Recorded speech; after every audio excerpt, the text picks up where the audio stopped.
Villa de los Reyes, San Luis Potosí, un agricultor narró la siguiente increíble historia. Hubo un muchacho joven del pueblo que tenía a su novia viviendo en un pueblo cercano al suyo. El muchacho se había enamorado perdidamente de aquella muchacha y ella también le correspondía. El problema era que la madre de la muchacha no lo quería a él y hacía todo lo posible para que ella lo olvidara. Mujer de antes, salía a recriminarlo siempre, a hacerle la vida pesada, siempre enredada en aquel viejo rebozo negro, siempre con malos modos, grosera, siempre terminando por echarlo del rancho de mala manera. Pero el muchacho no se daba por vencido, y aunque sus familiares le hicieron muchas recomendaciones, terco y tesonudo, no quería escuchar los consejos que le daban. De modo que noche a noche solía ir por aquel lóbrego camino de monte a lomo de su caballo hasta ese pueblo para visitar a la novia. Dice el dicho que nadie experimenta en cabeza ajena, así que no había poder humano que lo hiciera desistir de su empeño. Noche a noche recorría en completa oscuridad aquel desolado camino, pero también empezó a notar que a medio llano, al cruzar por una zona donde había unos mezquitales, siempre se le aparecía un pájaro negro grande que volaba cerrándole el camino. Aquel animal volaba en picada para atacarlo una y otra vez. Una y otra vez le pasaba cerca buscando su rostro, sobre todo sus ojos. El muchacho lo espantaba como podía, pero intuía que aquello ya no era normal y que aquel animal ya lo traía de encargo. Durante algún tiempo siguió yendo a buscar a la muchacha y aquel horrible animal seguía buscando el modo de atacarlo, saliéndole desde lo más oscuro. Como podía lo espantaba, a veces con el sombrero y a veces con el zarape, y casi siempre al galope llegaba hasta el rancho donde vivía su novia, a la que nunca le contaba aquello para no preocuparla. Pero una de tantas noches, el pájaro empezó a portarse cada vez más violento, buscando sacarle los ojos con las garras. Así que un día, antes de viajar al pueblo de su novia, tomó una decisión. Iba a acabar con aquel molesto animal de una vez por todas. Así que tomó un machete muy filoso de su casa y se lo guardó entre sus ropas, y al punto se echó al camino muy decidido.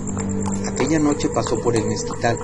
Estaba todo muy oscuro, no había sonido y hasta los grillos habían dejado de hacer ruido. El viento silbaba de una manera que helaba la sangre. Entonces empezó a presentir que de un momento a otro aquel pájaro iba a salir de alguna parte y tenía que estar alerta. Entre la oscuridad vio al pájaro súbitamente volando directo hacia él y sin demorar ni un instante sacó el machete y empuñándolo firmemente le lanzó varios golpes furiosos al animal, cada que pasaba volando cerca. El ave, al recibir cada golpe del filo del machete, lanzaba horribles graznidos y trataba aún de atacar, pero llegó el momento que no pudo más y entonces se escuchó cómo había caído por ahí, pero no se podía precisar en dónde, entre la densa oscuridad. Así que aquel muchacho espoleó su caballo y se regresó con rumbo al pueblo donde vivía, esperando haberlo matado.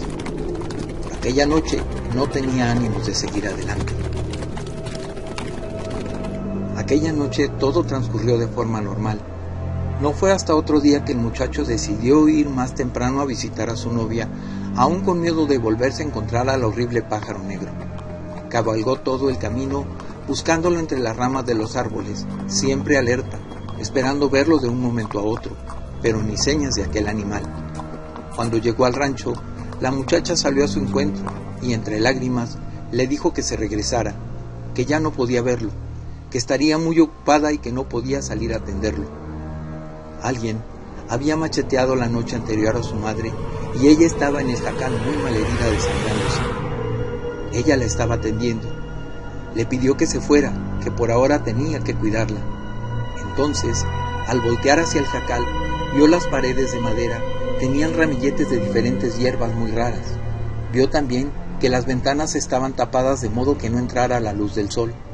Pero no fue sino hasta que vio el solar, ahí, en un viejo lazo de isle, estaba colgado un viejo rebozo negro, hecho jirones con manchas secas de sangre. En ese momento, la cabeza le dio vueltas. Todo tuvo sentido. Sintió que las piernas le temblaban y sin decir nada más, espoleó el caballo con violencia y salió a todo galope de ese lugar. Él había descubierto la verdad acerca de esa señora y de aquel animal espantoso que lo atacaba noche a noche. Aquel muchacho no volvería a aquel rancho a buscar a aquella muchacha, y menos a pararse de noche por aquel camino nunca más. La Ventilla, San Luis Potosí. En esos tiempos las casas en el pueblo estaban separadas y sin orden. En ellas vivían personas venidas de todas partes de la República y algunas hasta del extranjero. Fue el tiempo en que la gente del pueblo decía con temor que existía una bruja entre ellos. La bruja tenía asolado el pueblo, porque no sabían quién era, dónde vivía o qué pudiera ser. Continuamente amanecían niños recién nacidos muertos, sin gota de sangre. A esta bruja le gustaba la sangre de los recién nacidos porque era fresca e inocente. Ella tenía el poder de aparecer y desaparecer donde quisiera y cuando quería. Con toda la perversidad encima se dejaba ver, pero cuando lo hacía, tenía un aspecto horripilante.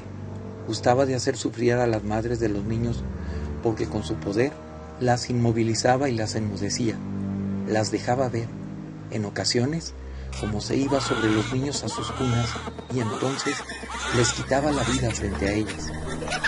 Mientras los niños lloraban angustiosamente, hacían gemidos y aún con su inocencia pedían ayuda, pero nadie se las podía dar. La madre desesperada no podía moverse y veía con impotencia cómo aquella maldecida entidad le quitaba poco a poco la vida a su hijo. Cuando decidía irse, se iba volando, pero se contaba en el pueblo que después de hacer sus fechorías, daba un enorme grito que se escuchaba en todo el pueblo y hacía que la gente se le pararan los cabellos de punta. Daba un escalofrío que calaba hasta los huesos. Entonces se escuchaba su risa perdiéndose en la noche. La gente no quería salir para nada al camino, porque si a ellos no los chupaba, sí les cortaba la lengua, los colgaba de un mezquite y a unos hasta los decapitaba y ponía sus cabezas en la entrada del pueblo.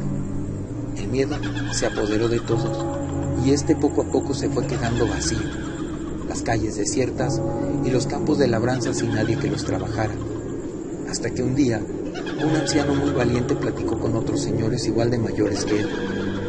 Les dijo que ya estaba bueno de que aquella miserable infamia hiciera lo que quisiera con el pueblo y con su gente. Poco a poco iban quedando menos personas y por supuesto casi ningún recién nacido. Así que los convenció de vigilar el pueblo para descubrir aquella cosa tan mala, quién era y en dónde se refugiaba. Pasaron unos días y aquellos hombres se juntaban en lugares oscuros en vela toda la noche, hasta que en una noche muy oscura, que estaba nublado y con amenaza de lluvia, con unos fuertes truenos que hacían temblar la tierra, escucharon a la bruja que se paseaba con enormes carcajadas volando por el aire. Era seguro que venía de nuevo a hacer una maldad. La gente estaba escondida en sus casas con puertas y ventanas atrancadas, temblando de miedo, pero aquel grupo de hombres viejos y valientes la observaban volar en silencio desde las sombras.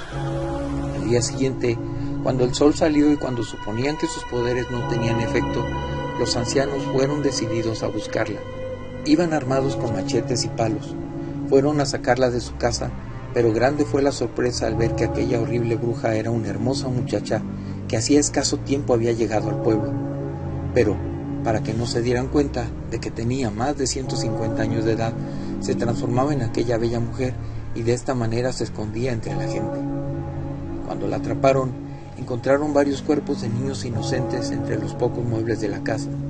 La escena era espantosa, nauseabunda, ya que no había duda de que ella era la responsable.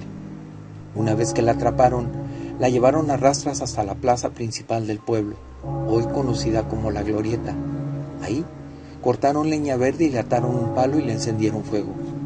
La bruja comenzó a arder y en ese momento la muchacha joven se transformó de nuevo en aquella horrible vieja que gritaba espantosamente y maldecía a todos. Cuentan que antes de morir, ella dijo: «Me vengaré, volveré después del año 2010». Aún con miedo los pobladores, cuando la quemaron, no dejaron que el fuego la consumiera. Cuando se empezó a descarnar, cometieron el error de apagar el fuego. La enterraron para que la consumieran los gusanos y para que la gente y el ganado pisoteara donde estaba enterrada. Pero después comentaron que fue un error no dejar que el fuego la desintegrara por completo, porque aquella malvada mujer pueda reencarnar. volver y vengarse de todos, y entonces, sin que nadie pueda pararla, siga cometiendo sus crímenes. Por eso dicen aún ahora que no hay que estar desprevenidos ante la llegada de extraños. Puede que en su reencarnación aparezca con la misma o más maldad que antes, y pueda que esta vez sea en otro pueblo de nuestro país, quizás uno cerca de ti.